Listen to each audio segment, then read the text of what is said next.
তুই এবার খাইছিস টাইছিস না গেন থেকে আবার? খাই নাই তো, ফ্রিজ থেকে লস হয়ে পড়ে গেছে, পরে উড়িয়ে দিছিস।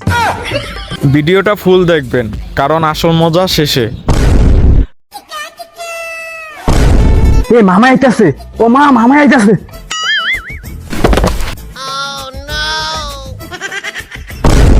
দেখেন এটার লেগে আমি কোনো যাই পারছি না। এ জমিদার আইছে, জমিদার, হ্যাঁ জমিদার। আয় ও মা মামা আইছে।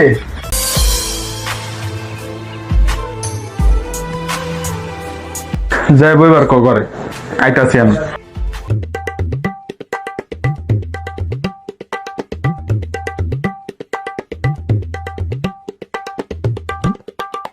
अच्छा চশমা খুলেলা এক জায়গায় আইসি নি।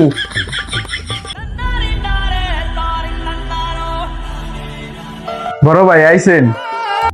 ও ভালো আছেন? হ্যাঁ বাজান ভালো আছি। এটা আপনার পোলা নাকি?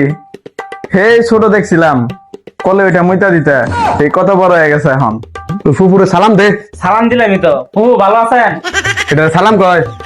আরে থাক, পোলাবান মানুষ বুঝে নাই তো। ভাই এই বোনটার কথা এতদিন পরে মনে পড়লো। আপনার দুইটা ভাই, আমার একটা বোন। আমি আমার কথাটা তো মনেই করেন না, 6-7 বছর পরে আইলেন। তো তোর কান্দাকাটি, তোর কান্দাকাটি নি হুনবার লেগে আইছি, এর লেগে তোকে বারে এবার মন চায় না। ওই মা মামাই যাইছে, হাত করে আঙুলে কি আনছে? এই, চুপ চুপ, দেখছ না মেহমান আইছে, মেহমানের সামনে কেমনে করে কথা কয়। ভাই আপনি কিছু মনে করেন না, পোলা হিগাইতে পারি না বুঝছেন। ও তো ঠিকই কইছে, তোকে বাড়িতে আউনের কালে ওই যে মোড়ের মধ্যে দোকানটা এটা বন্ধ পাইছি। থাক ব্যাগ না, তুই নে 100 টাকা নে, তুই দোকানতে যা মজা কিনা খাইস। আয় না মামা, আমরা কার কাছ থেকে টাকা নেই না। তুই দেখ, তুই এমন করস কে? বাইকনার 100 টাকা দিব, নে ও বাইক না নে নে। ধন্যবাদ মামা, মজা খাইলো। আব্বা আমারও তাহলে 10টা টাকা দাও। এ ওরা 10টা টাকা দিতাম, এক জায়গায় আইসি নি, ওরা এখন টাকা দেওয়ান লাগবো এক করে। এই এই খারা, এই খারা খারাইবার কইছি না। আচ্ছা তুই আবার ওর লগে এমন করতেছিস, ওরা যাইবার দে। না ভাই, ওই আপনি যে ওরা টিয়াটা দিচ্ছেন, এই টিয়াটা লয়ে হান যাবো দোকান পারে, যে ভাত বাইরে থুইছি এই ভাতটাও খাবো না। দেখি দৌড় মারছে, আবার যাইতাছি। কি মামে সিটে দের কথা 500 টাকা দিয়া লাইছে, আইজা তো সব খেয়াল লাই মজা। এই টিয়াটা দে, তোর মামা যে টিয়াটা দিছে টিয়াটা দে। না না এটা দে, মামা আমার দিছে খাইবার লাগা। বেশি কথা কস বাইরে আমার কিন্তু টিয়া দে তাড়াতাড়ি। এই যে আমার কাছে টিয়া আছে, দে তাড়াতাড়ি দে। না না আমি দিম না, মামা আমার দিছে।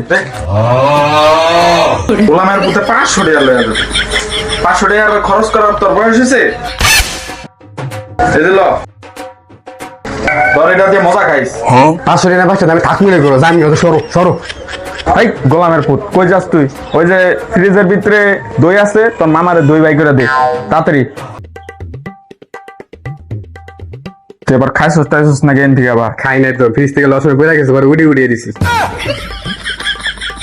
গোলামের পুতান করছে তাই। ভাই নেন দই খান, বাপ লও দই। না দই এই নাড়ায় দই তুই খাইতারে না, ঠান্ডা জিনিস ফ্রিজের জিনিস তেমন একটা খায় না। এক জায়গায় আইসি নি। আরে থাক ভাই, পোলাপান মানুষ, খাওয়ার লেগাই তো দিছি। থাক বাপ, আরেকটা খাইবা? আরো আছে নাকি? থাকলে আমার একটু দাও। গোলাম তোরে বাইক নিয়ে লইসকা, হাওয়াই যাম তোরে। তোর যে বাগের জমিটুকু ওটা আমি বাউন্ডারি করে একটা ঘর উঠে বেচাইছিলাম, তোরে আস্তে আস্তে টাকা পয়সা দিয়ে দিবনি। কি কস তুই? না এটা কখনো হইতে পারে না, এটা আমার ভাগের জমি। এই জায়গায় আমার স্বামী এবং আমার ছেলের হক আছে, আমি তাদের হক আমি নষ্ট করতে পারি না। ভাই আমি যেটা বলছেন এটা আমি পারবো না। এ বেশি বুঝোস না, তোর বাগের জমি মানে? তোর বিয়ে শাদী কে দিছে, তোর পড়াশোনা কে করছে, সব খরচ তো আমার একাই গেছে। তোর তো কইছি টাকা দিয়ে দিব আস্তে আস্তে, এরম খরচ কে? এনে দলিল লই আইছি, তুই সিগনেচার করে দিলে হয়ে যাইব। না ভাই আমি এই কাগজে সিগনেচার করতে পারবো না।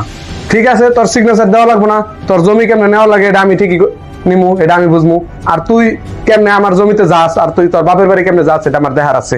না ভাই আপনি কিন্তু অতিরিক্ত করতেছেন। আপনি যদি এরকম করতে থাকেন তাহলে আমি কিন্তু আইনের আওতায় যাইতে কিন্তু বাধ্য হব। তুই আইনের আওতায় যাবি না, কি করবি এটা তোর ব্যাপার। তোর জমি আমি নিলাম গা, পারলে তুই কি করবি করিস। আয় নিজের ভাই হোক বা নিজের বোন হোক বা নিজের আত্মীয় স্বজন হোক, কারো হকই মেরে খাওয়া উচিত না। হয়তোবা আপনাকে এই জন্মে কেউ শাস্তি দিতেও পারে, নাও দিতে পারে, কিন্তু কিয়ামতের দিন কিন্তু আল্লাহ আপনার থেকে এইটার বিচার ঠিকই নিয়ে ছাড়বে। দিন আর আপনাকে কেউই বাঁচাতে পারবে না। আল্লাহ আমাদের সবাইকে সঠিক বুঝ দান করুক এবং সঠিক পথে চলার তৌফিক দান করুক।